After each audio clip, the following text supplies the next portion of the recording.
Okay, guys, one last thing that I wanted to share with you is how we can digitally grade within Google Classroom. We didn't talk about this in our session or anything, but I thought I would share it in case some of us wanted to use this feature of Google Classroom. So I'm just going to show you an example of one of my kids' assignments and just how we can grade and comment and stuff like that right within Google Classroom. So you just need to be in an assignment page with things turned in. So that's where I am here. And I'm just going to click on Eli Albright's and open it and just kind of show you some examples. So over on the right side, you see this kind of like toolbar. It has his name and then a grade section and private comments. And so what I do is I grade on in the body of his work, so here in the Google Doc, and then at the end I come back in and I put a grade in here. So the best way that I've found to do it, right, at least so far, is within the question I highlight the answer. So if I just click and drag, then I highlight the answer, and over here pops up a little plus that says add a comment, and I can click on that, and if that answer is wrong, I can put like Diocletian minus 2 points or whatever over there. And then I click comment, and that makes it, that like posts the comment so that when I return the assignment to him, he can see my comments.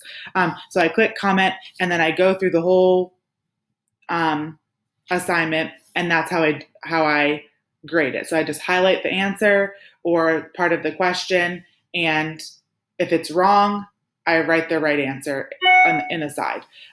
If it's right, I don't do anything. I don't highlight it or I don't do anything. And then I come over here and I click in the grade box and I say 98 or whatever his grade is, and I can write a comment there. Great job. Try looking back in your book, whatnot.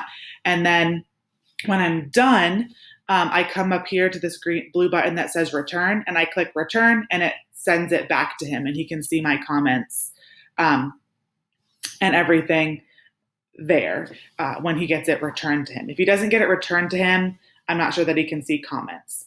So I return everything to them when I'm done with that. Now, another thing that I wanted to show you is called Google Forms. So this is how I give all of my tests and quizzes.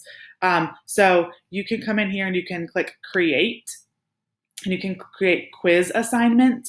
When you do that, it creates what's called a Google form.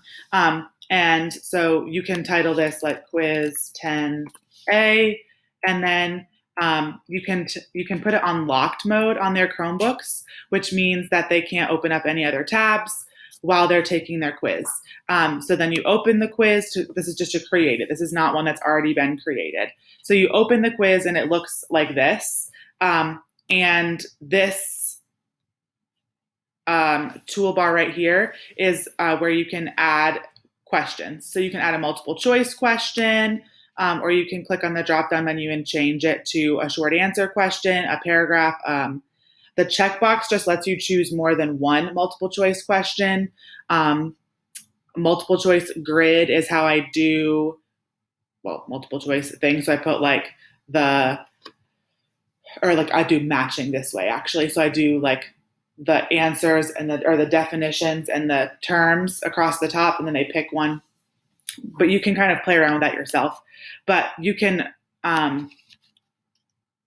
put a question there, option 1, option 2, option 3, option 4, and then you can toggle over to required, so they have to answer that question. And if you go to answer key, you can give it point values here, and you can tell the form which answer is correct. So then when the kids take the quiz, if it's multiple choice or something matching like that, the Google Forms will correct their quizzes. So sometimes if I do short answer or like a word, a fill in the blank, if they don't spell it correctly or they don't capitalize it the way that I capitalized it, it marks it wrong. So I still have to go back and check everything. But I like that the multiple choice questions can at least be self-graded for me. I don't have to worry about that. So this is just kind of like a step further than what we talked about in our session with Google Classroom, but it shows you, I just wanted to show you how you could grade digitally and how you could maybe assign quizzes and tests slightly easier. It does take work to be able to input everything, so it's definitely not easy by any means, but this might be a good option for some of us if we want to quiz and test and stuff while we're out.